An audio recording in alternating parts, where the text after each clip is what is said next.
I want to give you a pop quiz. Oh, no. Nobody said there'd be a test.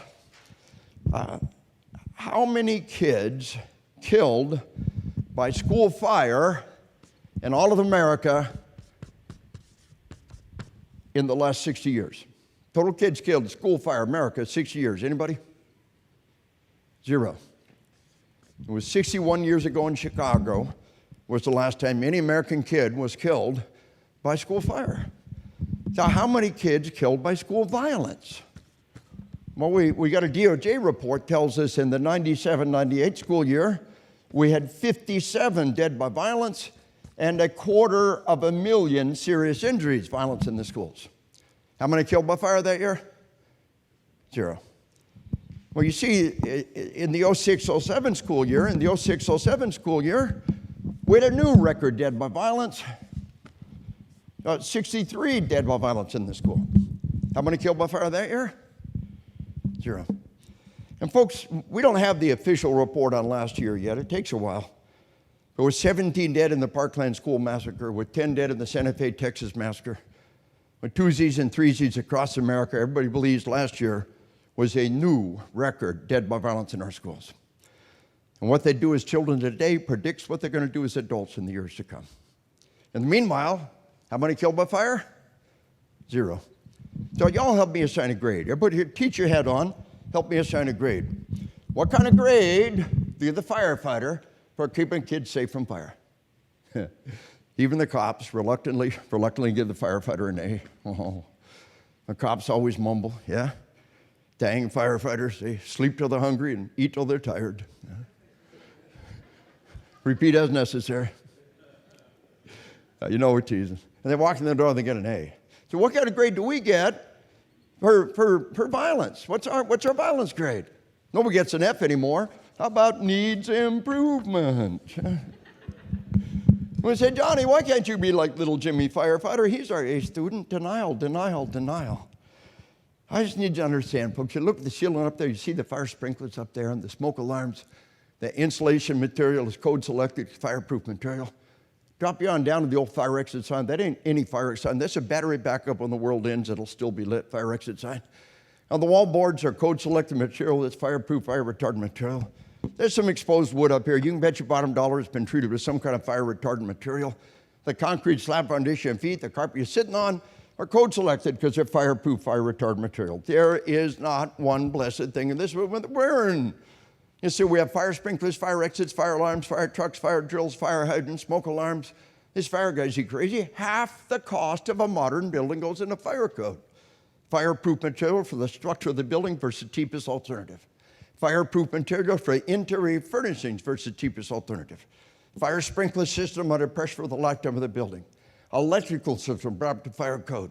Double the electrical system to run wiring to every fire exit, every fire alarm. We're not even getting started on the fire alarm and that network of wirings that go from every fire alarm to the fire guy. We're not even taking into account the fire hydrants and that huge system of pipes that runs through our whole civilization.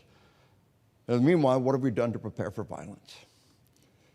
If we really want to keep our kids safe from violence, and this is not my school safety class, but if we really wanted to protect our children from violence, we'd have that interlocking, overlapping layers of protection. Do you understand? And we've got to. And that's not the goal of today's class, but the goal right now is about living our lives in condition yellow. Living our lives in a world where no violence can happen and we're to deal with it. And all my cops out there, my cops, I want to ask you a question. Are there things worse than death? I'll tell you what's worse than death. To have your loved ones die and stand there without your gun. Tell me you wouldn't live the rest of your life in hell. I'm a cop. I'd rather walk out that door naked and alone than be at my loved ones without the tools to protect them. Beat me, whip me, strip me, kick me out the door naked before I'll be with my grandchildren without the tools to protect them, because there are things worse than death. You understand? And I'm telling you, if you're not carrying that gun off duty, you're not doing your part in this war. The kids overseas are fighting the dying. You see, in America, we're the only nation on the planet that our military cannot get involved on American soil. The Posse Comitatus Act. We're the only people in the world that play by that rule. Our military cannot get involved, with the exception of the National Guard and the Coast Guard, and they ain't showing up no time soon. We've given the mission over here to our cops and need to be ready. We need to live our lives in condition yellow. I admit these kids have been in this war for 17 years. It was early on in the war. I turned in the first batch of spec ops headed off to Afghanistan. You all remember what it was like a month after 9/11? The World Trade Center was still smoldering rubble. We're still estimating 4,000 dead. Remember those days? I turned in the first batch headed off to Afghanistan, and they believe in what they're doing. And 4 years into the war, ain't nobody been drafted in this war. Everybody's enlisted or re-enlisted in time to go to war. And a young Special Forces sergeant, a young Green Beret, came up to me. He said, "Colonel, we're going to Afghanistan. We're going to do our job." He said, "Well, while we're there, you tell all those cops you teach, don't let them come kill my kids. Don't let those bastards come hurt my family while I'm over there." And those troops believe in what they're doing. And I admit I'm biased. My son's a Spec Ops warrior with 9 combat tours. Well, boy came home early from his 3rd combat tour, just in time to be there as his first baby was born, our 3rd grandchild. I told him it's good to be there when the baby's born, yeah? It's even better to be there when the baby's conceived.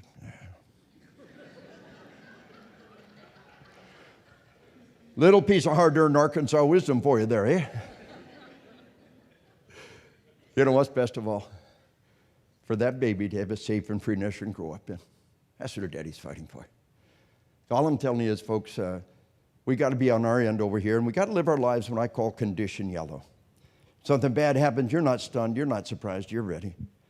And what's that look like? All of us, keep our back to the wall. See something, say something. That really is important. We see things aren't right.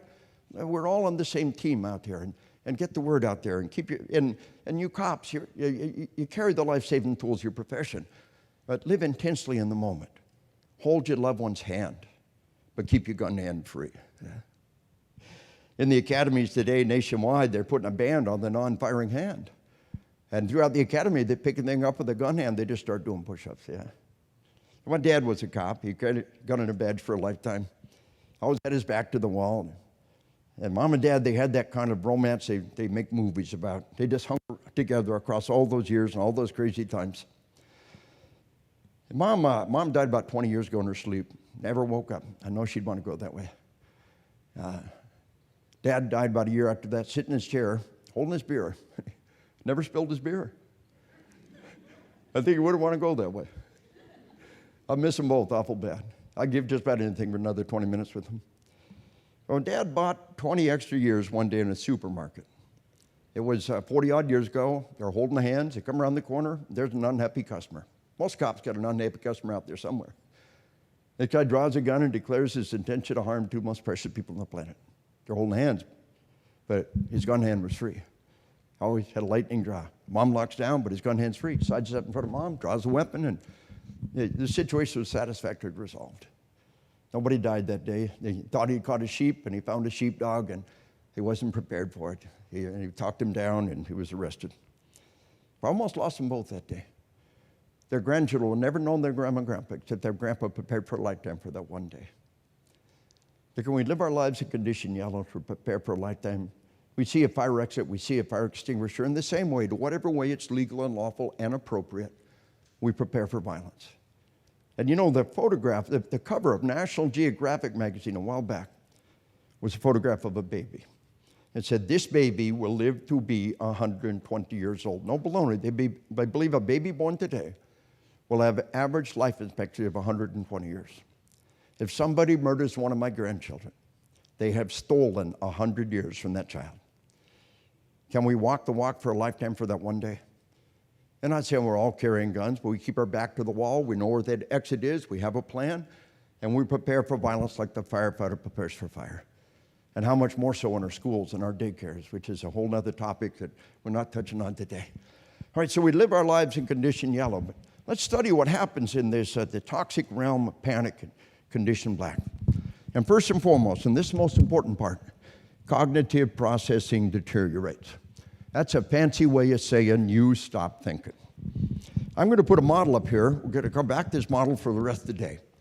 When we talk about PTSD, we'll come back to this model. We do our final exam, we'll come back to this model. So tune in. We're going to take your brain and divide it into 2 parts. We got what we call the forebrain. Inside the forebrain goes everything that makes us human. What are the things that happen in your head that will never happen in your dog's head? Let's call it rational thought.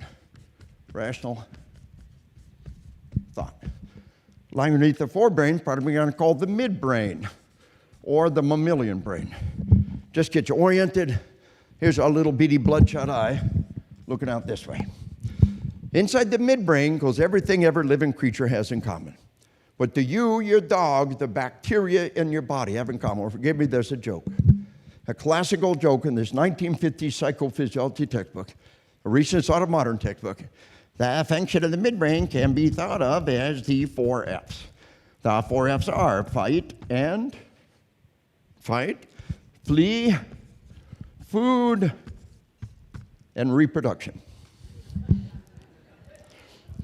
Every living creature does these 4 things. You, your dog, the bacteria in your body are capable of these 4 things.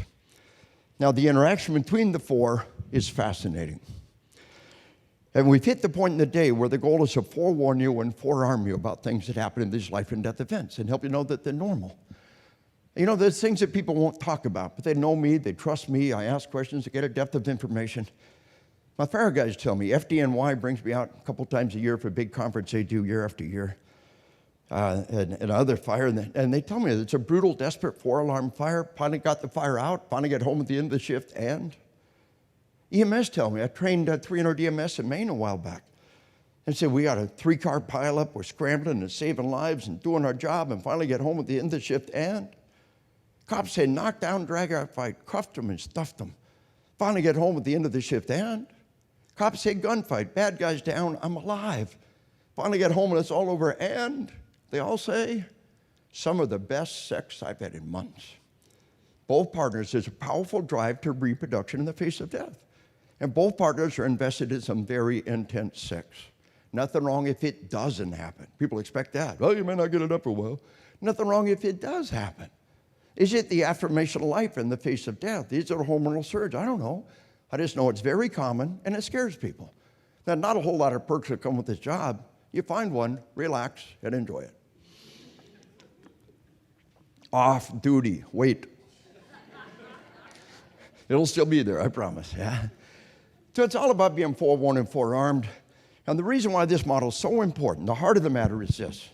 When we become angry, when we become frightened, the forebrain shuts down.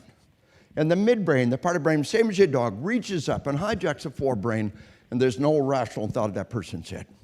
Have you ever tried to have an argument or a discussion with a truly angry, frightened person? You can't do it. The more angry, the more frightened, the less rational they become. You know why you can't have an intelligent conversation with a frightened, angry person? Because there's nobody home. You're trying to argue with their dog through the mail slot. There's nobody home with the dog. Give it up. With a human being, we got to calm them down first. How do we calm somebody down?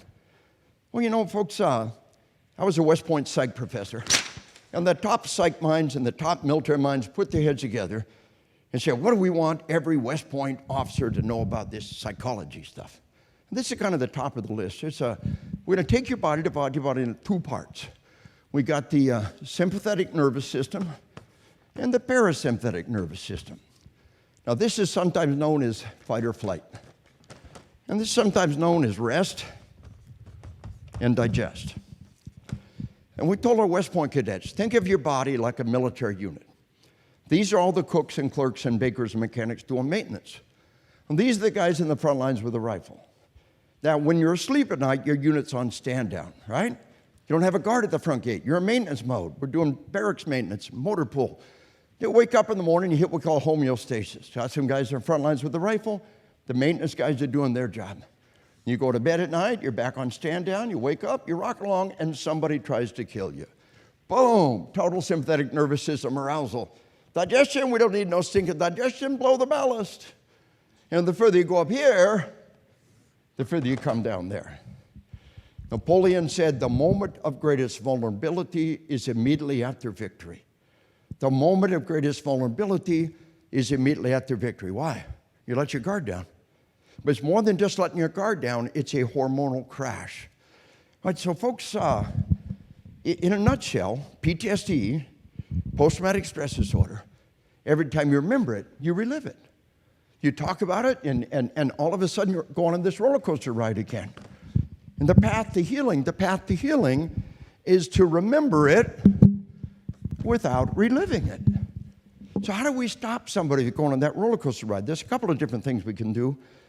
I mentioned a few right up front. Starting in 1988, I was interviewing World War II vets and Vietnam vets by the hundreds, presenting to reunions, conducting interviews and surveys. And I had this World War II vet, this Vietnam vet, talking about combat. And I knew if they started becoming emotional, something counterproductive was happening. I'd make them stop and take a breath and regain control. Today, we put a bottle of water in front of them. And whenever they start to lose it, they stop, take a big swig of water. Study what you do, take a swig of water. You take a big swig, you take a breath in, you hold it, you let it out.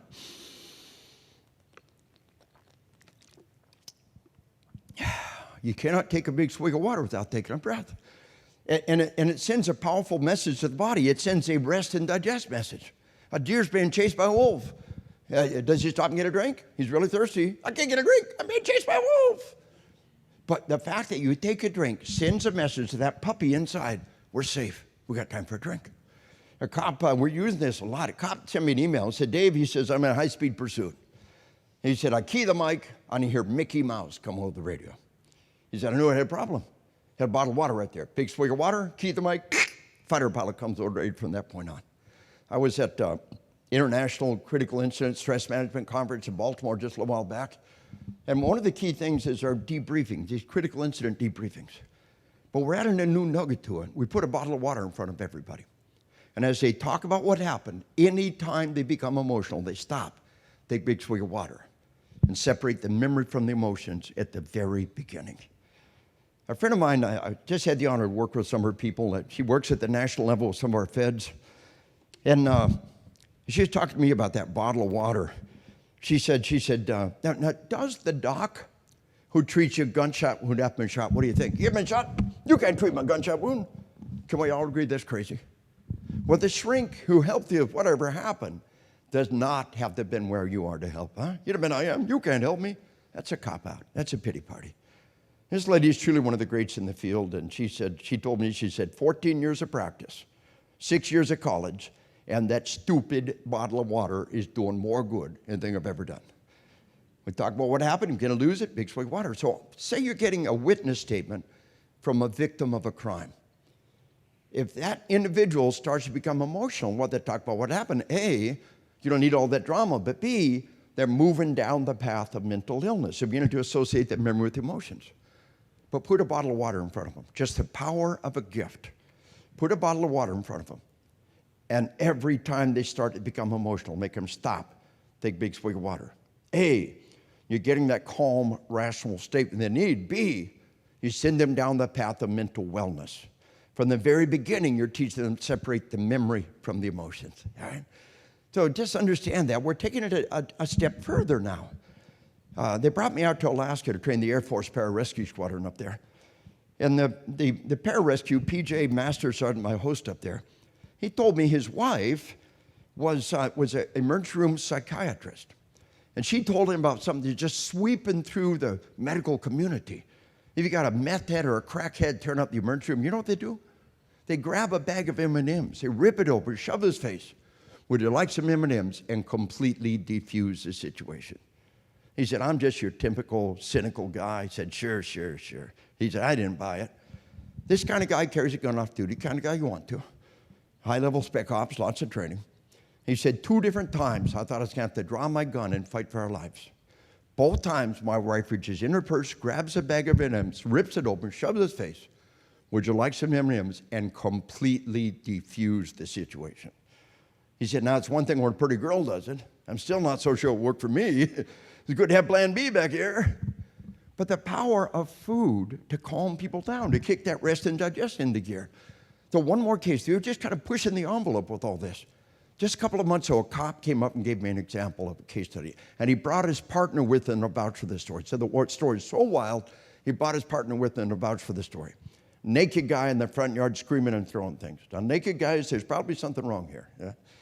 Very often, what you're looking at is excited delirium. Now, the body goes into overdrive. They're capable of great feats of strength. And they run a temperature. They're hot. The reason why they're naked is because they're hot, and they take their clothes off. If you have a naked guy die on you, you get a body temperature. If that individual's running a temp, something happened there, and it wasn't you that did it. You understand? So a naked guy in the front yard, was it excited to learn? We don't know. Screaming and shouting, and the parents on the porch saying, don't shoot our kid, don't shoot our kid. And he said, I happen to have a Snickers bar in my hand. I thought, what the hell? Say, hey, buddy, you want a Snickers bar? Huh? You want a Snickers bar? Huh? Would you like a Snickers bar? Yeah. Follow me up to your room. Follow me to your room. I'll give you a Snickers bar. Let him up in the room, hand him the bar.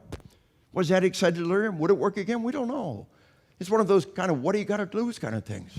Just remember the power of food to calm people down, to take them from fight or flight to rest and digest. But how do we not go on that roller coaster ride in the first place? Oh, we're going to talk about that in a minute. That's important. We're coming there. But let's look at a couple other things that are happening up here in Condition Black. We got loss of peripheral vision, loss of depth perception, loss of near vision. You're losing fine motor control. Is it really any surprise? One place fine motor control goes is your eyes. Here's where it gets really interesting. Auditory exclusion. For the vast majority of people in combat, the shots, the sounds can get muted. Now, how many hunters we got here? We've got a lot of hunters. We're in a good country. Hunters, help me out. Yeah. Y'all ever notice something? Take your hunting rifle to the range. Fire one shot at the range without hearing protection, your ears are going to ring. You go to shoot a deer. It's a still, calm morning. Boom! People a mile away hear the shot. Hunter! What do you hear? Nothing. Some people hear pop. Most people hear nothing, and your ears don't ring. How many? Come on, help. I see you nod your head. How many experience that? Sure, come on, help me out. Yeah, that's the response to shooting a deer. How much more so if the deer were shooting back? The shots get muted in combat, and you need to know. So it was early on, 22 years ago, I first started doing this, and a state trooper came up to me and said, now I understand. He said, it's so embarrassing. Now I understand. He said, me and my partner on a one-car roadblock. This guy blows the roadblock 100 miles an hour. We both fire a shot. We leap out of the way. I get ready. I call the sergeant. Sarge, he's blowing the roadblock. Sergeant says, pursue. Sarge, we can't pursue. Why not? We got bad ammo. They could barely hear their shots. They thought there was something wrong with their ammo. Now think about this. 500 years of gunpowder combat. And 2 state troopers failed to pursue a fleeing felon. Because after 5 stinking centuries of gunpowder combat, nobody warned them what to expect. So why are we just not learning this stuff? A, because we're getting pushed so hard. Remember a record number of U.S. Marshals one year murdered, the next year no Marshals murdered? Look, folks, we got to get better and better and smarter every day, or we pay a terrible price. But B, you can't learn this stuff in peacetime. Shame on us. We've been in the world these years. We ain't learned nothing. So I want to show you what I think are the 2 most important things we have learned in 17 years of war. Number 1, and this is huge. If it works in the Olympics, if it works in the Super Bowl, it works when somebody's trying to kill you. Now, folks, I was a West Point psych professor early 1990s. They said, you are smart guys, hand-selected, brand new shiny degrees. Give us smart stuff. Give us the latest stuff. We'll get it right up to the generals. We said, look at all this performance psychology. Look at this sports psychology. We got to use this stuff in combat. The generals, older, wiser heads, had a good answer. No. Just because it works on some stupid game doesn't mean it works when somebody's trying to kill you. A lot of people say, that sports stuff goes out the window. Somebody's trying to kill you. We didn't know. But folks, in the 17, going on 18 years of war, we have systematically experimented. And we can tell you it works. If it works in the Olympics, it works in the Super Bowl, it works when somebody's trying to kill you. This is huge. This means we can strip mine the multi-trillion-dollar field of performance psychology and apply it to our first responders. One of my books is Warrior Mindset. And the guy who did all the heavy lifting on this book is Dr. Mike Askins, Pennsylvania State Blues psychologist, also one of our nation's leading trainers of pro ball teams, Olympic athletes, especially in the realm of mental toughness skills.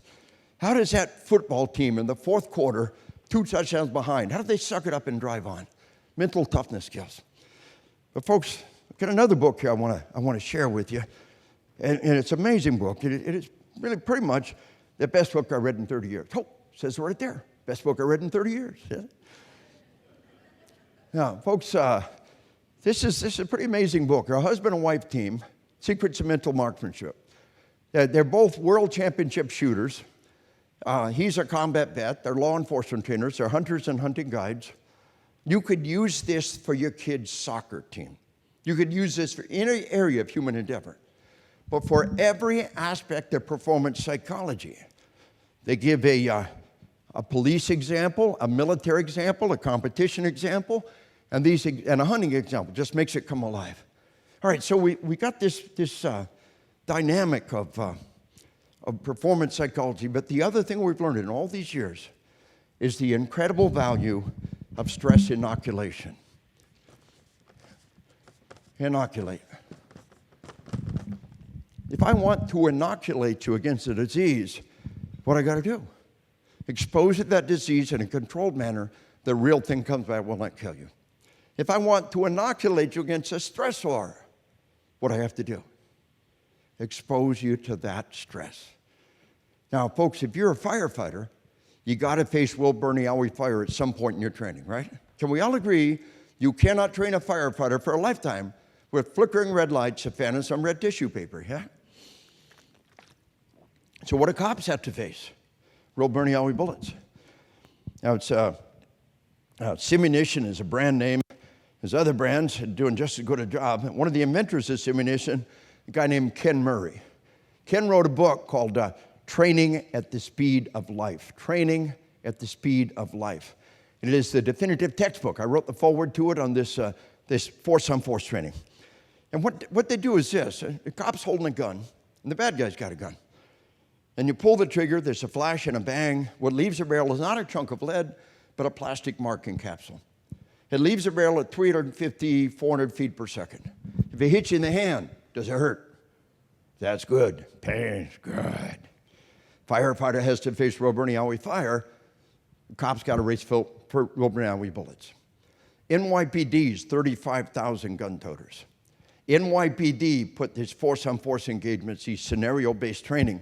And the following year, NYPD fired half as many shots and got 10 times, or half as many shots and got twice as many hits. Twice as many hits with half as many shots. What's that tell you?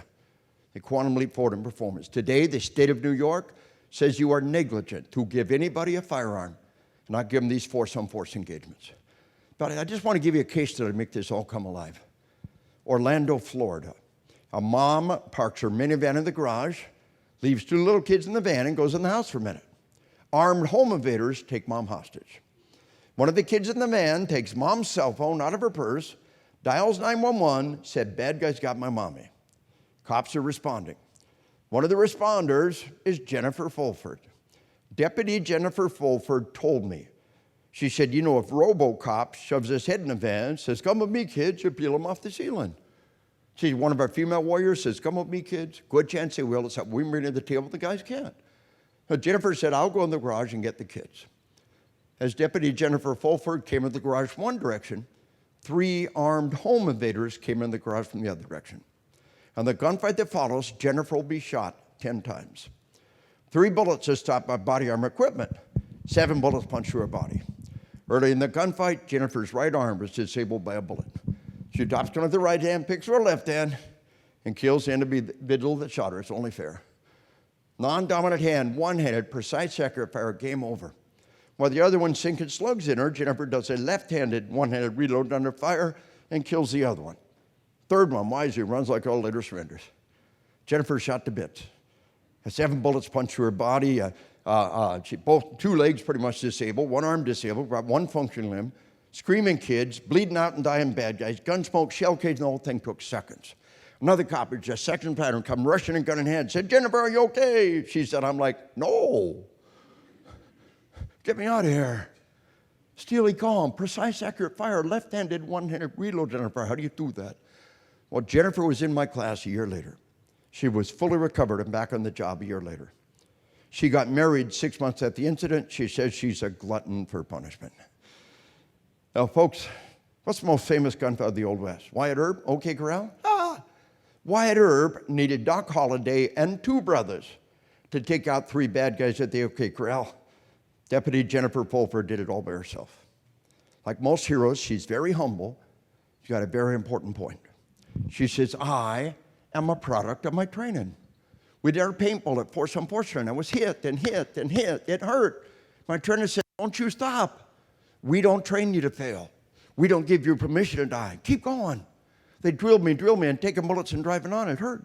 They drilled me, and left-handed one, and it reloads. Here's the magic words. When the real thing happened, it was less stressful than the first time it happened in training.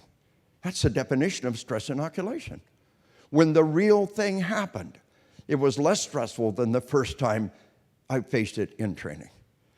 And so, folks, whatever the stressor is we face, we need inoculation. I'll tell you one that applies across first responders. Dead people can mess our young first responders up. Rip open a human body. What's it smell like? Blood, vomit, shit, piss, all mixed together. Hunters know that smell. Hunters, you got a game for the youngest day, it means food on the table. But there's a generation out there that's never seen, let alone smelled, what's inside a living creature. If the first time they encounter that is some horrible crime scene, some horrible accident scene, we set them up for failure. Do you understand? They have got to go to an autopsy very early on. And they've got a checklist of information they're collecting. And in a sterile clinical environment, they're exposed to the sights and smells of inside a living creature. Do you understand? That's a powerful form of stress inoculation that we can use now to inoculate our folks. But there's another one we're doing with our law enforcement. This is a unique group here. Help me out. How many people in this room have ever worn the suit, worn the sleeve, and been bit by our working dogs in training? Yeah, unusually high numbers. Folks, we're doing our most elite spec ops, our most elite medical and fire and other units are doing this as part of their training. See, it doesn't matter who you're training with, who you're sparring with. You know they're not really going to kill you. They're not going to put you in the hospital. They're not going to lose their job. They're not going to go to jail. It's a game. He's playing, you're playing. Deep in your gut, you both know that. When you're wearing that suit and that dog comes at you, you're looking right dead in the eyes of raw God. I'm going to rip your throat out and like it aggression. I'm an adrenaline junkie. I spent a lifetime chasing the rush. When that dog came in the first time, I was like, whoa, what was that? Like airborne school, parachuting out the door the first time. The next time, no big deal. That's where you want to be. Look raw, pure, animal hate in the eyes. Be completely unbothered. Cops say, I don't get bit by a dog. Well, it's a controlled training environment. Well, we'll come back to the dog in a minute. Let's come back to that dog in just a minute. Let me forewarn you and forearm you about one last thing happening in condition black. Voiding of bladder and bowels. Voiding of bladder and bowels. If you have a load in the lower intestines, extreme survival stress, it's probably going to go. Your body says, bladder control, I don't think so. Sphincter control, we don't need no stinking sphincter control. Blow the ballast. So one major survey, World War II, approximately 20% of the veterans of intense combat in World War II would admit that they messed themselves in one time or another. About half the veterans of intense combat in World War II would admit they wet themselves in one time or another. These are the ones who would admit it. One old World War II vet told me one time, heck, Dave, all that proves 80% were what? That's what he said. It happened to him. We don't know what percent were liars. Not for us to say. Let's go with 20%, knowing the number could be higher. But let's ask 2 questions. Number 1, why is the body doing this? 20-odd years ago, I first started work with LAPD SWAT. At that point in time, LAPD SWAT policy was try to give us 20 minutes. Okay, and of course, they're broken down. Time to go in. Here's your 20-minute warning. What do they do with that 20 minutes? They call it the battle crap. Your body will help. It's called stress diarrhea. Do it now. Later on, they were called explosive stress diarrhea. Not everybody, not every time. Most of them, most of the time, that's how the body works. You see a football team going out of the locker room, go to the game. A lot of people hitting the restroom. And why is the body doing this? Even if you don't lose it, you have what's called the pucker factor. The pucker factor is when one part of your body is trying to hold in, when another part of your body is trying to eject. Why is the body doing this? Well, inside every human body is a toxic waste site. It's the colon. It's like a big, long balloon full of toxic material. And if that colon is even nicked, that stuff will gush out and infect the wound. And prior to modern medication, you're dead. It's very reasonable for the body to dump that toxic waste. The Greeks used to say your bowels turn to water, and the body flushes all that toxic waste out. Instead of having a full balloon, you got a shriveled up, empty balloon, much less likely to be hit. And even if it is nicked, that stuff is not leaking out. Is that not an amazing survival mechanism? Is that not astounding? And so you understand why the body's doing it. But understand this, people are devastated. Lifelong, humiliated, shattered, devastated by it. I was training emergency room personnel in service, training for ER in a hospital. And one of the nurses was just, her face is growing red, and I thought, man, something's going on with this. She comes up during the break. She says, I want to tell you my secret. I said, what? She said, one time in the OR, I wet myself. Well, that's it. For her, it was devastating. She said, I'm a nurse. I watch people every day. They all wet themselves. They usually mess themselves. It's normal, but it never occurred to me that it's normal for me as well, and it's okay. People are devastated by this. A little psychological first aid, that's your body's natural response. It happens all the time. You can literally save somebody from shame and despair by letting them know that's your body's natural response. So if it ever does happen, don't be devastated, don't be humiliated, don't be destroyed. It happened to at least 1 out of 5 of the kids in World War II. Change your drawers and rock on. One old cop said, yeah, and bag it as evidence. Could you see it in court? Were you sincerely in fear for your life? Well, Exhibit A. Eh? So we're not devastated, but we'd really rather avoid it. Can we all agree on that? Yeah, everybody's got the old bucket list. And we got this in the bucket list, 7, 8, 9. Crap myself with fear. No. Not on my list, not on your list. So go get a great big heaping helping of stress inoculation. The thing we got going for us, those kids in World War II didn't, is state-of-the-art stress inoculation. Go back to the dog. Wear the sleeve, get bit by that dog. If that dog's so scary, you can't do it in training. When that pit bull comes out of nowhere, locks on your leg, you will wet yourself, you will mess yourself, you will shoot yourself, you will shoot the dog, you will shoot your friends. We do not flee from our fear, we master it. The more that dog scares us, the more important it is to seek that training. Do you understand? And so, folks, we've hit the point of the day where the goal is to forewarn and forearm you. And there's something I've heard so many times that I think we're wired this way. There can be a sudden violent death, the sudden violent death of a family member, the sudden violent death of a fellow first responder. And the very first response is, whoa, that could have been me. Afterwards, you look back at yourself. I wish it was me. I would have laid my life down for that person.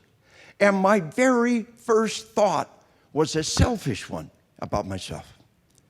I've heard this so many times, I'm convinced we're wired this way for a good reason. Think about it. You're in an aircraft with a small child. The oxygen mask comes down. What do you do before you put the child's mask on? Put your mask on first. It is a fundamental law of survival.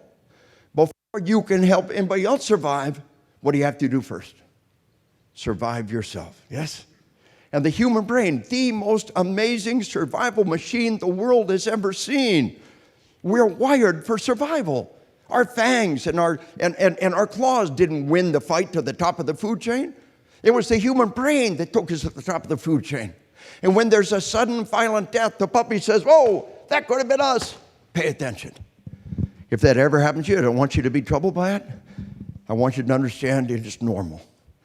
It's normal. That's a word we're going to use a fair amount coming up here. We call it normalizing. And it's one of the best things that we can do, to know that these kind of things are normal. And somehow when people realize that, there's great peace in that. Yeah? All right, so folks, and one other thing. If you'd never gone home and hugged your kids and said, thank God it wasn't you, the day will probably come when you do. And that's okay too. That's how we're wired. Yeah. Well, folks, Dr. Alexis Artwell is a police psychologist in Portland, Oregon, and she surveyed 141 cops about their experiences in combat. And I want you to take a look at this, folks. What we got is some pretty interesting data and diminished sound effect. 85% were conscious of diminished sound, but 16% intensified sounds. Even old Buck Sergeant from Arkansas, I figure out that adds up to 101%. Sometimes both happens, and this is an example of the dynamics. But a cop is ambushed, and the shots are overwhelming. Boom, boom, boom. You start shooting back, the shots get quiet. Now, they are not like hunting. Hunters hear almost nothing. But in a combat event, you hear the shots, but they're very muted. And sometimes you don't hear other shots. But folks,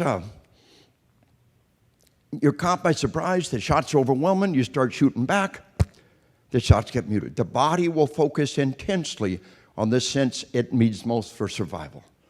When you start shooting back, the eyes dial in, the ears dial out.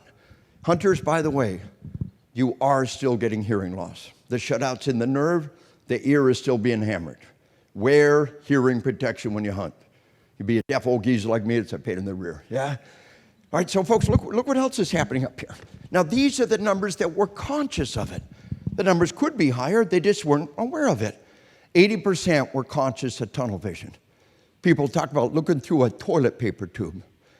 Now, we have learned in our force-on-force engagements, it's not kill or be killed, but it's hurt or be hurt. A lot of people, when they do it the first time, their body treats it like it's real. And we have found out that a sidestep can often take you right off their radar screen. If you're with somebody under stress, if you're fighting somebody, there's a pretty good chance you have tunnel vision. And a sidestep can take you right off the radar screen. We tell our cops, every draw should have a sidestep built in. What do we got to lose? Every draw should have a sidestep built into it. At least you're a moving target. At most, you could have come right off his radar screen. All right, so look what else is happening here now. Folks, we got autopilot. People do what they do without conscious thought, very often holstering, unholstering without conscious thought. They have no idea how the gun appeared in their hands. So you do what you're trained to do, no more, no less. Be sure we train the right thing. Slow motion time. I have had hundreds of people tell me they can see the bullet in combat, and I believe them. It's like airsoft, when it's slow for your truck, you rise. I believe them. And some of the temporary paralysis is slow motion time, making it feel like forever.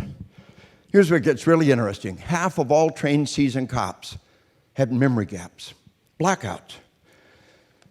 Now, 200 law enforcement couples in Kansas City, and a cop's wife came to me. Now, 2016 was a hard year for law enforcement. 5 dead cops in Dallas, 4 dead cops in Baton Rouge, and they were the worst year-over-year increase in cops murdered in the history of our nation. We also had bad guys going to the cop's house to murder their family. Well, Mama Bear protecting her cub can be one of the most dangerous things on the planet. Mama Bear killed the bad guy, saved her family. She told me I was messed up. She said he was eating me alive. And she said, you know what really bothered me? She said, I heard the audio recording of my 911 call. And to this day, I have no memory of making that call. He was eating me alive. And then somebody gave me a book and said, look, it's in the book. It's normal. Some of the most healing words on the planet. It's normal. Those blackouts, they're normal. But it's so much better to know about it ahead of time than to try to fill in the gaps afterwards. And 1 out of 4 cops, 22%, just flat remembered something that did not happen. Memory distortions. It was early on in the war. It was one of our Tier 1 Spec Ops medics. He said, after his first combat tour, he said, why do the wounded hallucinate so much? Remember things that aren't there, hallucinations. So folks, these last 2 items, memory gaps and memory distortions, the state of Texas passed the law last year. The cop has the right to see every video before they make their statement. Immediately after the incident, there'll be memory gaps, there'll be memory distortions, and then you make some sworn statement, you got to live with that in court. It's only common sense to see the video before you make the statement. But set aside the fact that somebody's trying to kill you. Just set aside the fact that somebody's trying to kill you. If you were sitting here right now, boom, autopilot, blackouts. hallucinations. That would meet every definition of a psychotic episode. This soul inside themselves would scare the daylights out of you. The fact that somebody's trying to kill you is bad enough without your body doing weird and one of the things nobody warned you about. But if you've been warned that might happen, then it's no big deal. A young California Highway Patrol officer, a young CHP officer, he'd been in my class, he'd been forewarned. He and his partner on a traffic stop. Bad guy murders his partner, he kills the bad guy, applies CPR on his dead partner. Don't get a whole lot more traumatic than that. But he'd been warned. He was in my class. He said, Dave, you cannot imagine how important it was in the middle of the gunfight to know that it was normal for my shots to be so muted. He said, tunnel vision like looking through a soda straw. Autopilot, holstering, unholstering without conscious thought was freaky. He said the slow motion time was real and it was freaky and it was so important to be warned. He said the memory gaps during the debriefing, those debriefings are important for many reasons. Bring the dispatcher to the debriefing. Bring your CSI people to the debriefing. Get everybody on board for those debriefings. But he said during the debriefing, people talked about things I didn't remember. And I was okay with that. And he said there were one or two things I remembered. Everybody else there said, no, man, that didn't happen. He said, if I didn't know those memory distortions could happen, I would have spent the rest of my life thinking they all conspired to lie to me about some goofy little aspect of what happened. So you see how important to be warned about what happens in the event? It's even more important to be warned about what happens after the event. We expect crazy things in the heat of battle. When crazy things come out of nowhere, they can blindside us unless we've been warned, yeah? So when you were a kid, how many times did you have to touch a hot stove? Hot stove, how many times? Just once, unless you're from Arkansas, just once. You touch that hot stove, your heart rate skyrockets, the forebrain shuts down, and the puppy blows a hole through the screen door. That little dog lives right out the front yard, punch hole the screen door, grabs you over the throat, pees in your lap, said, don't ever touch that stove again. Folks, does it work? It's called one trial learning. Whenever there's fear and pain associated with learning, a powerful neural network, a network of neurons is established. You think a neural pathway was established from touching a hot stove. How much greater might it be from combat, all right? Arkansas State Trooper, first gunfight. Bad guy's down, he's alive. Happy ending to the story. He said, a week out of my first gunfight, I'm sitting up in the bleachers with my wife, watching our daughter at a swim meet. What do you suppose pushed this guy's button? Starter's gun went off when I didn't expect it. Boom. My heart is pounding. I'm gasping for air. I'm drenched with sweat. His wife thought he's having a heart attack. It's not a heart attack, it's what's called panic attack. Little minor anxiety attack, basically the same thing. The puppy's coming for a visit. When he was in that gunfight, the puppy blew a heck of a hole through the screen door. He didn't touch a hot stove for a millisecond. His hand was held to the door. But what happened was a week later, a gunshot goes off, and here's the puppy saying, gunfight, where's the gunfight, where? Now, this guy had two things working against him. Number one, nobody warned him this might happen. This is not PTSD. It's normal. It can become PTSD. When the puppy comes for a visit, it scares the daylights out of you, and you try to not think about it. You will literally drive yourself crazy trying to not think about it. You got to make peace with the memory. You got to separate the memory from the emotions. And the tool we're going to use to leash in that puppy is the breathing exercise that I'm going to teach you. All right, so let me give you some case studies of people who were forewarned. I trained a Marine battalion headed to Iraq. I've trained a couple 100,000 of our troops going back and forth from the war across all these years. But one group gave me a really good feedback loop.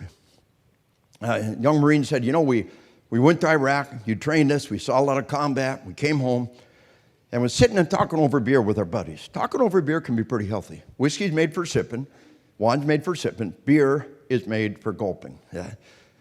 And you're talking over beer, and you start to lose it, what do? Stop. Regain control, keep talking. Physiologically, psychologically speaking, that's a pretty good thing to do. Till you get drunk, then it gets counterproductive. I said, me and my bunch of my Marine buddies are talking over beer. And we got talking about the puppy coming for a visit. He said, one of my buddies said it happened to me, real common one. He said, I've been home for a couple of weeks. I'm walking down a busy city sidewalk with the wife and kids. Heavy traffic in the street, cars parked by the curb, I'm by the curb, wife and kids, something backfires loud, no warning, boom. Next thing I know, I'm in the gutter, under a car. I look up, there's the wife and kids. It's okay, this is normal. Well, I warned this might happen. Let's set our Marines aside, set the Marines aside for a minute. Another case study, almost identical. Young soldier told me, he said, I've been home for just a day or so. I'm with my little 3-year-old boy. A car backfires and boom, I hit the dirt. He said, I look up and here's my little boy. Look at me with eyes that big. I got up on my knees, put my hand on the little boy's shoulder. He said, those are called combat reflexes. He kept dead alive in combat. It'll take a while for that to go away. He said, for the next month, any loud noise, boom, the kids hitting the dirt. All the neighbor kids, boom, they're all hitting the dirt. So go back to my Marine. Now, we laughed. He said, Marine said, we laughed. We had a swig of beer. And then he said, one of my buddies said something really important. He said, you know, if we hadn't been warned this might happen, we wouldn't be laughing. If we hadn't been warned this might happen, we wouldn't be laughing. Laughter can be cruel and laughter can be inappropriate. But most of the time, laughter is very healthy. It says this has no power over me. Laughter is very healthy. In most cases, it says this has no power over me. Do you understand? I can laugh about it. So my son comes back from his first combat tour, the invasion of Afghanistan. And he'd grown up with the stuff. I had him read an early draft of On Combat, the book I literally gave to my boy going into the fight, the one I wrote for my kid going into the fight, the one I'd want him to have first and foremost. So he was forewarned. So he's back home on leave from his first combat tour in his old bedroom. While Big Brother's deployed, Little Brother puts a poster of Yoda on the outside of Little Brother's bedroom door. Big Brother gets in the night, go to the bathroom and sees Yoda. Whatever reason, sees a bad guy. Goes for his gun, heart pounded, realizes it's Yoda, no big deal, uses breathing, back to bed. Next morning at breakfast, said, Dad, it happened. Puppy came for a visit, just like we talked about. Saw Yoda, saw a bad guy, heart pounding, went for my gun, used my breathing, back to bed, no big deal. He turns to Little Brother. He said, you know, while I'm home, take Yoda down. Little Brother puts Yoda in Big Brother's closet. It was sincerely funny. What's next? And we could laugh about it. And it was so good to laugh about it. But it scares the daylights out of me to think how we might respond if we haven't been warned. We can use this stuff afterwards to fill in the gaps. It's so much better to give it to people ahead of time. An ounce of vaccine's worth a pound of antibiotics, you understand? We want to be vaccine. We want to forewarn and forearm people, but we also want to be able to tell people afterwards these are normal responses. This is normal. So what I'm going to do is I'm going to teach you the breathing exercise. Now, I've got hundreds of case studies in my files at home organized by topics. Of all the topics, the breathing has saved the most lives, has had the greatest impact. You can't always take a swig of water.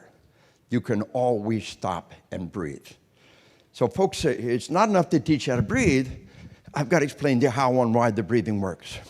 And then you'll own it. So for our purpose right now, divide your body into two parts. The conscious and the unconscious. What kind of things in your body are not under conscious control?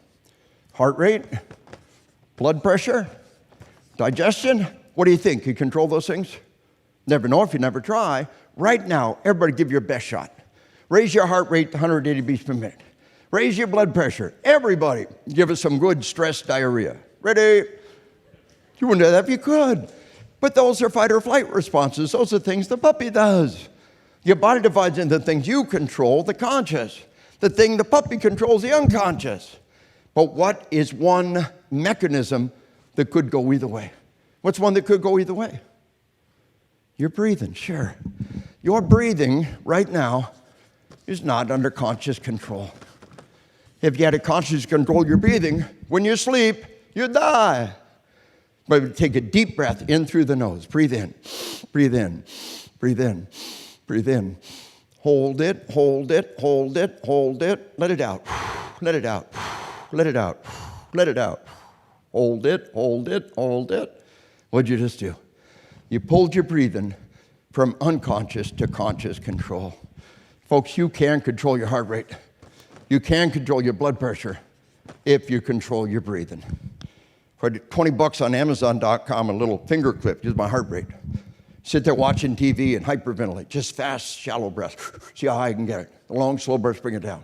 Heart rate, run it up, run it down, run it up, run it down, right? So the other day, I was going for a colonoscopy. That's where they shove a camera up your tail. Yeah? And I'm wired for sound. I got my heart rate, got my blood pressure shot. This is so cool. Run my blood pressure up, brought it down. Run it up, brought it down. My wife is smacking me. Stop that, stop that. If I go to the dentist's office, little dental assistant take my blood pressure. It's a little high for me. Hold on a second. Relax every muscle. Take a deep breath. Try it now. Whoa. Nobody can consciously control their blood pressure. Anybody can consciously control your blood pressure if you control your breathing. You understand why the breathing works? It's you bringing conscious control of the unconscious part of your body. It's a leash on the puppy. Now, we're using the breathing before the life and death event. LAPD, SWAT, FBI, HRT, both tell me. They're stacked up outside the door. Back in all of them, they got a second, they're stacked up outside the door. And the last thing they do before they go in that door,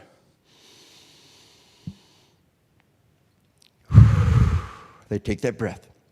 And they go in that door in condition yellow, calm, competent professionals. Anything goes wrong, they can be that basketball player making a snapshot at close range and come back down again. But they go in that door too excited.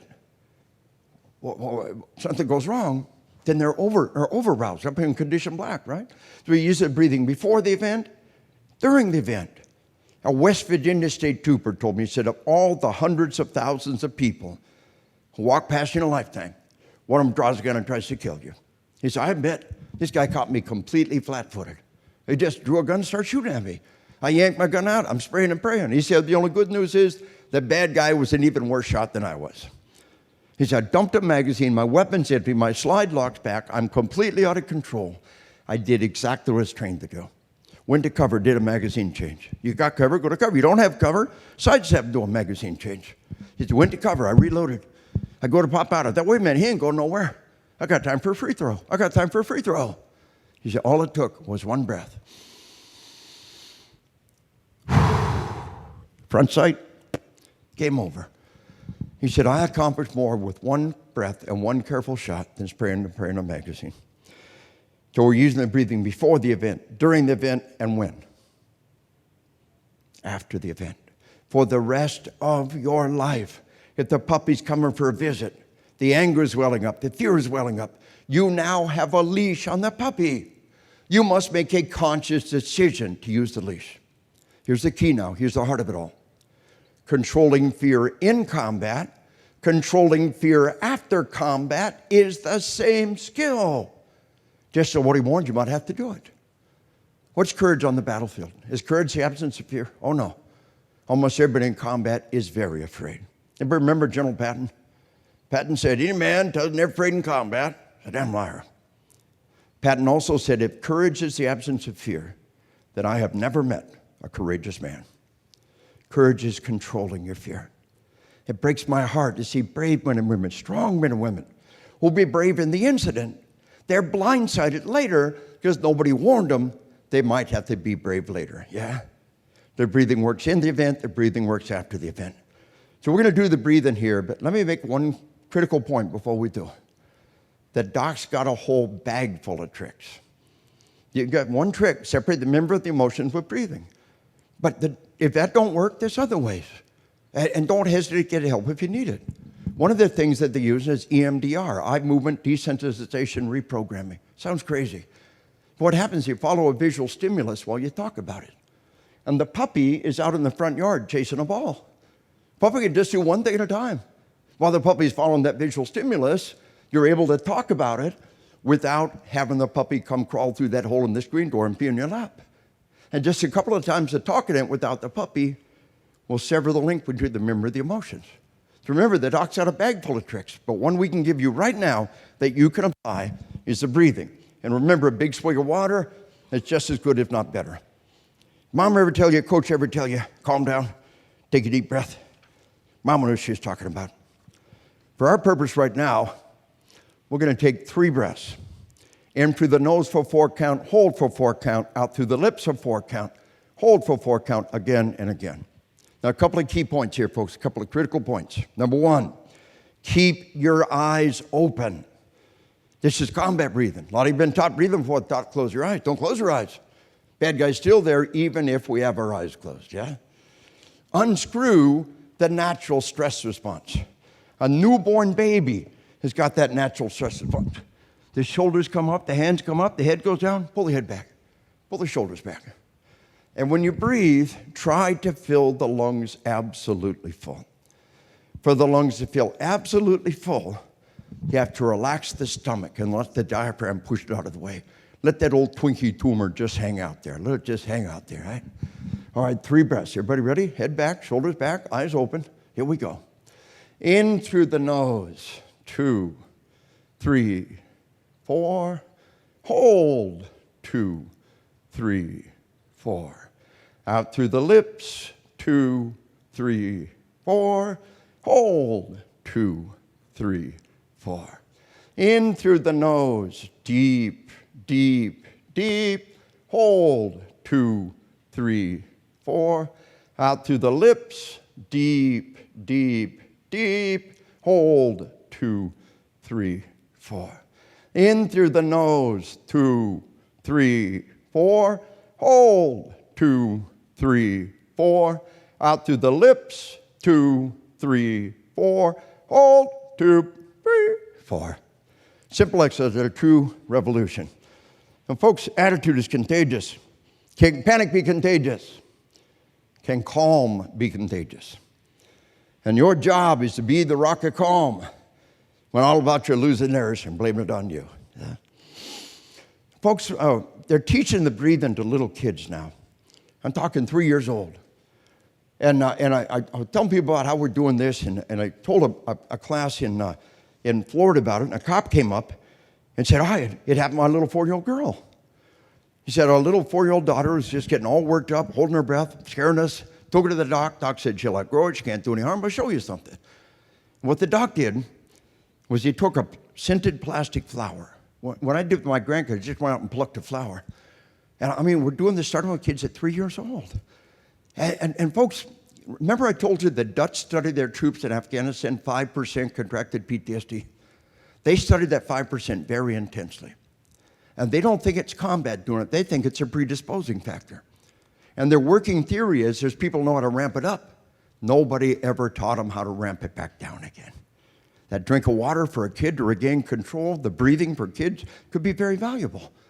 So what he did, he said, what I did with my little daughter, little 4-year-old girl, Doc's got a scented flower and a candle. And the doc models the behavior. He lights the candle, he's smelling the flower. Enjoy it. Blow out the candle. Watch the smoke. Now you do it. That fast, he's got my little 4-year-old girl breathing on command. It's so wild. He said she starts getting worked up, reminded her to breathe, and pulls her out of it. So he said, one day I'm driving in traffic, just me and my little girl, and having a bad day. Somebody cuts me off in traffic. I lean out the window, screaming at this guy, waving my fist. From the back seat, I heard my daughter say, breathe, Daddy, breathe. He said, you know what? It worked. It worked. Sometimes we all need that little reminder, yeah? All right, remember, the doc's got a whole bag full of tricks. If you can't leash that puppy in by yourself, don't hesitate, get help. No pity party, no macho man. Have confidence in your skills. Have confidence in your ability. But don't hesitate to get help if you need it. One other thing before we kind of tie things up for the day with a few nuts and bolts. Folks, you really have a puppy inside, a human brain laid on top of dog brain. You can talk to the puppy, guided visualization and self-talk. You can leash the puppy in with breathing. But how does the puppy talk to you in your dreams? It's something I call the universal warrior nightmare. The martial arts community has known about it for centuries, called the blow doesn't work, the punch doesn't work dream. The sports community has known about it for most of a century, called performance anxiety dreams. But among modern warriors, it's a dream that's almost universal. Texas Rangers, LAPD, SWAT, every single one of them has had the dream. Some version of the gun doesn't work. Bullets troop out the barrel, bullets bounce out the back, bullets have no effect. Can't find a gun, can't draw the gun. It'll be the gun, great big gun, 100-pound trigger pull, click, no bang. Now, folks, my fire guys have similar dynamics where the hose isn't working, the water's not coming. We see medical having a similar thing when things aren't working. How many people in your various works of life, how many of you have ever had some version of the "it doesn't work" dream? Yeah, look around you. And among those who go in harm's way, the dream is almost universal. So it's normal. But I'll tell you what it is. It's a message from the puppy that says, "Boss, I'm worried." And the best answer to the puppy is training.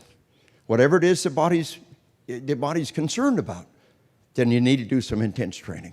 For most of our cops, it means some range work. But just understand that there is a message of the sports community. If your star football receivers having that fumble dream night after night, coach, very common. Your star receivers having that fumble dream night after night. What do? Retention drills. Stick to the ball as take care as a concern, turn it into area of confidence. So first, remember that dream is normal. You can leave it at that if you want to. But at least give me a message. And the message is, I'm worried. Let's go train. All right. Well, folks, for those who fully prepared themselves, combat is not that big a deal. But one of the things that appears to be hard for people to live with is survivor guilt. When we're old and weary, it's our comrades that didn't make it that weigh upon us. The ultimate question, why am I alive and they're dead? And so, folks, here it is in a nutshell. Survivor guilt is not PTSD. It's grieving. It's loss. It's hard, but it's normal. In the normal cycle of life, we will all bury our parents. Is anything more normal? The parents that die before their children. Can we all agree that's normal? Almost universal? But it's hard. In most people's lives, one of the hardest things you'll ever do is to bury your parents. Is that PTSD? No, it's grieving. Does that destroy us? No. I think we're a little bit wiser people after we buried our parents. We understand how precious every life can be and how precious every minute can be, yes. And would our parents want us to be destroyed by that? No. And in these violent times, in these crazy times, is there anything more normal that who go in harm's way might lay down their life? Do we let that destroy us? No. But what I want you to realize, a couple of key concepts here. There is a bond of love among men and women who put their lives on the line together the average person cannot comprehend. Those who've been in harm's way together, there's a bond of love that it's hard for most people to even understand. Shakespeare said, "We are but warriors for the working day. Our gayness and our guilt are all besmirched with rainy marching in the painful fields, but by the mass, our hearts are in the trim. We few, we happy few, we band of brothers and I add sisters. For he or she today that sheds their blood with me upon this day shall be my brother, shall be my sister. Be they ne'er so vile, this day shall gentle their condition. And gentlemen at home now abed shall count themselves accursed and hold their manhoods cheap, whilst any speak that fought with us upon this day." That is the bond of love among men and women who put their life on the line together. We're like family. Family bickers and squabbles and fights. When the chips are down, family will die for each other. And when a human being has stolen that life away, it can be harder to live with. The DSM, the Bible of Psychiatry and Psychology, says whenever the cause of your trauma is human in nature, the degree of trauma is usually more severe and long-lasting. You tell me now, is there a difference between these two scenarios? Scenario one, a tornado hits the house while you're gone and puts your family in the hospital. How do you feel about that one? Thank God they're alive, yeah? Scenario two, a gang breaks into the house and beats your family into the hospital. Now you feel any better? Any different? Can we all agree there's all the difference in the world? One's an act of nature, the other's an intentional, malignant act by a human being. And so, folks, we know when a human being inflicts that trauma, it can be far harder to live with. The DSM, the Bible of Psychiatry and Psychology, says whenever the cause of your trauma is human in nature. That's why one serial killer can paralyze a city. Do you understand? But it's a two-way street. They modify our behavior, and you modify their behavior. You believe in who you are, and you believe in what you do when you go in harm's way. But folks, I need you to recognize the fact that there's two ways we can spin out of control. When someone steals our comrade's life away, there's two ways we can spin out of control. And so at the end of the day, we put in place justice and vengeance and life, not death. And justice and vengeance simply says this: you've sworn a solemn oath to justice, vengeance will destroy you. All the Israeli research, all the military research, all the law enforcement research tells us there's one action we cannot live with. And remember, PTSD truly can be the gift that keeps on giving.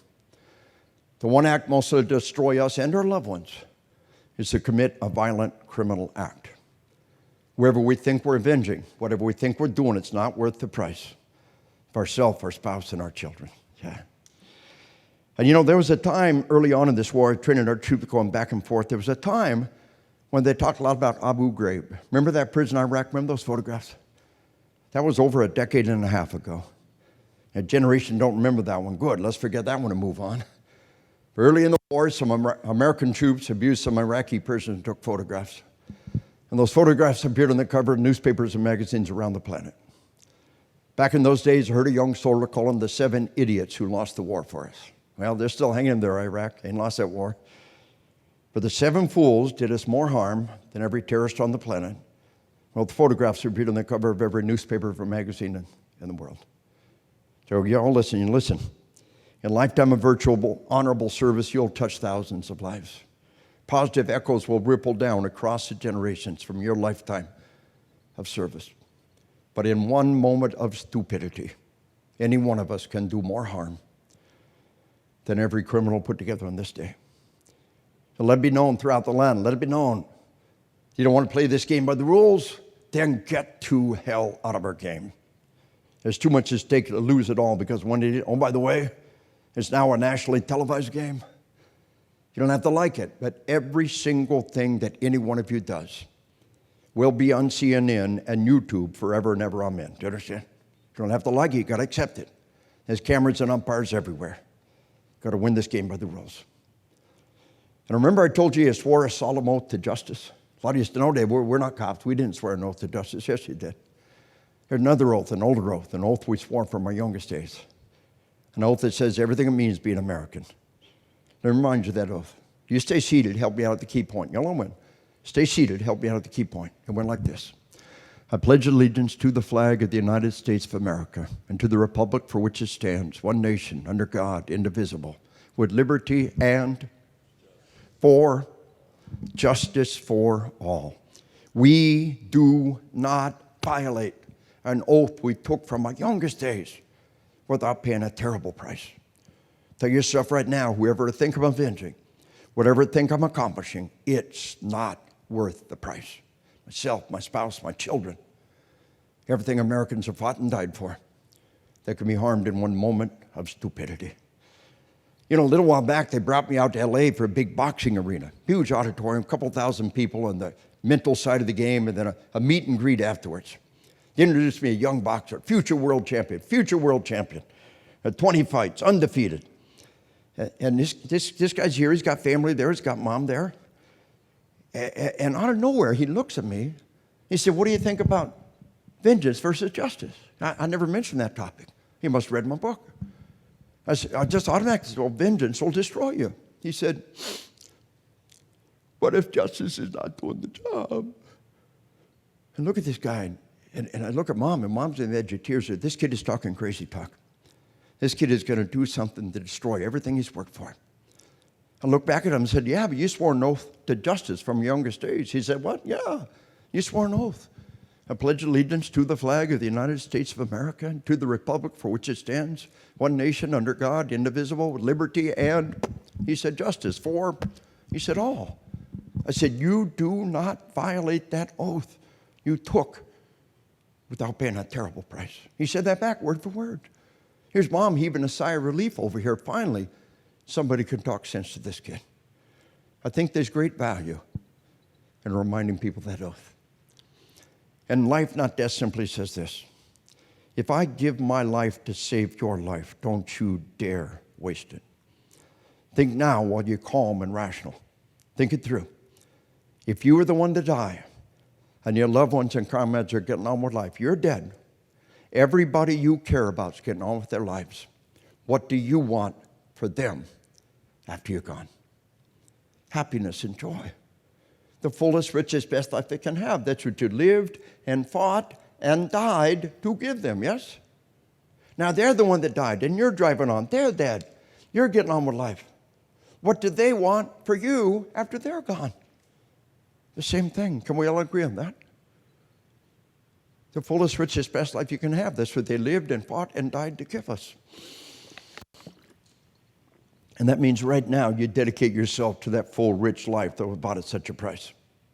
And right now, confront the possibility of suicide. Chew it up and spit it out. Say, suicide? Oh, where'd that come from? I'd never eat my gun. All of our first responders lose many more to their own hand than they do to the dangers of this job. You understand? Every one of them would have sworn to they'd never eat their gun. The world came unglued. They made a bad decision. Never had a chance to rethink it. So can we all agree on one thing? I think every living creature can agree on one thing. Nobody takes your life without a fight. Give me a see ahead nods on that one. Every living creature can agree. Nobody takes your life, including you, without a fight. Tell yourself right now, I will fight for my life. I will seek counseling. I will get medication. I will leave no rock unturned. I will fight for my life like I would fight for my child's life, because no one takes my life, including me, without a fight. Burn it in your soul. I will fight for my life. I will seek counseling. I will get medication. I will leave no rock unturned. I will fight for my life like I would fight for my child's life, because no one takes my life, including me, without a fight. Burn it in your soul. Your warrior spirit will guide you true. So we wrap up the day with the photograph we had earlier. We look at him with fresh eyes. What do we know about him? As the blood drains from the face, the blood drains from the forebrain, and there's no rational thought at that man's head. Can you accept that? Remember that. We'll come back to it.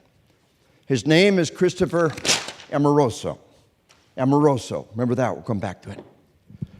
By this point, on that awful day, the smoke and the flames are so intense, they're leaping from those buildings in waves.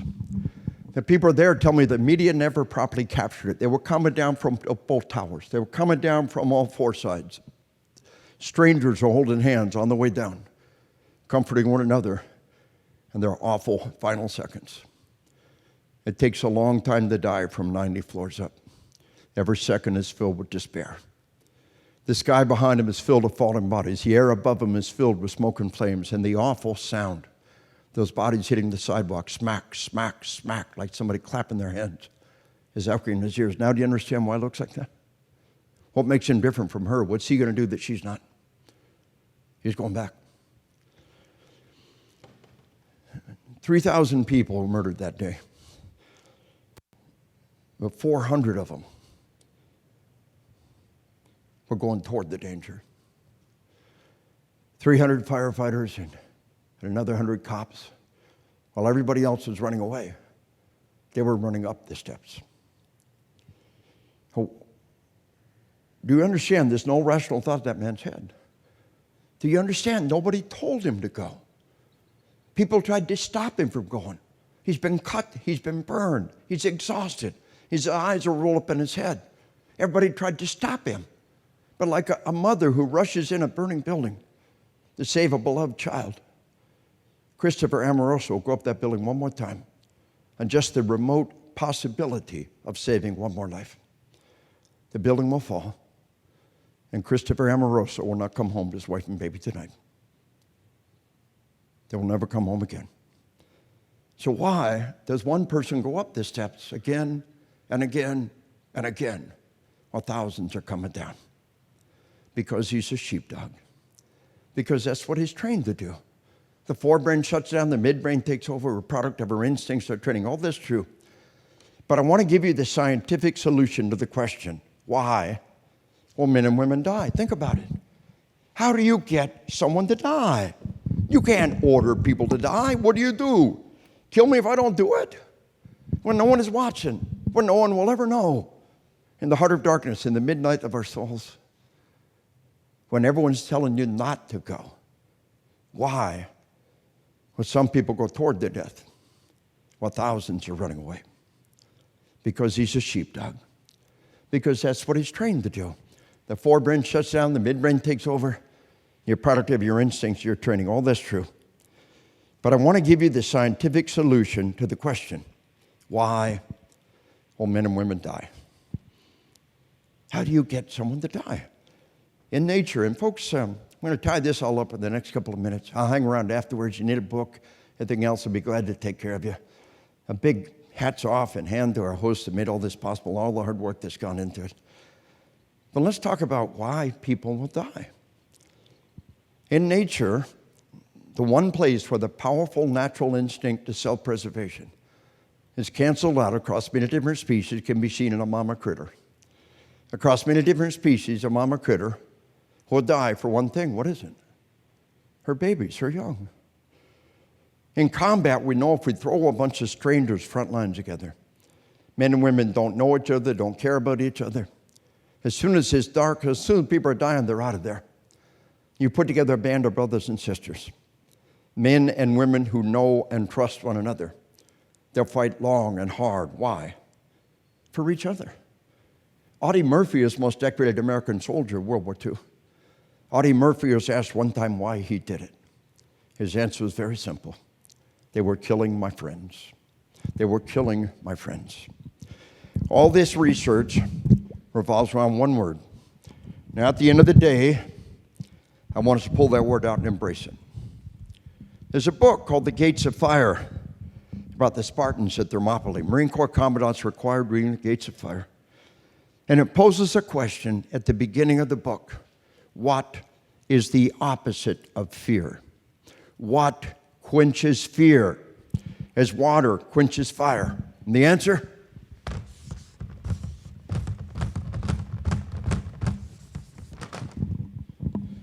Love quenches fear as water quenches fire. The one force on this planet stronger than the instinct is self-preservation. The mama critter loves her babies more than life itself. Audie Murphy loved his fellow soldiers more than life itself. And Christopher Amoroso, he loves his fellow citizens, men and women trapped in those towers, men and women he's never met more than life itself. And here's the crazy part, folks. The mama critter will die to save her babies. She won't die for anybody else's babies. We say in the Sheepdog Kids book, the sheep will die to protect the ones they love. Only the sheepdog loves enough to die for other people's loved ones. Only the sheepdog loves enough to die for other people's loved ones. You believe in who you are. You believe in what you do. For greater love hath no one than this. And we were not given a spirit of fear, but of love. Now here's the crazy part, folks. Absolutely blows me away. I've used this photograph of Christopher Amoroso with permission for the first decade after 9/11. Then someone told me the name Amoroso means. Amor is love. Amoroso is the lover, one who loves. Greater love is no one than this. But we wrap up the Sheepdog Kids book by saying they're not heroes because they die. They're heroes because they walk out the door every day, prepared to lay down their life. Sometimes the greatest love is not to sacrifice your life, but to live a life of sacrifice. To place the welfare of others ahead of your own. To walk out the door every day of your life. To do a dirty, dangerous, thankless job to the utmost of your ability every day of your life, because you know, if nobody did it, our civilization would no longer exist. Not to sacrifice your life, but to live a life of sacrifice. For most of us, therein lies the greatest love. And as you do that for the rest of your lives, as you go about that most virtuous and noble of all endeavors, to place your mortal body in peril daily that others may die, that others may live. As you do that, and as you stand behind and beside those who put their life on the line every day, may God bless you, your family, every endeavor. And God bless America. Thank you. Cool.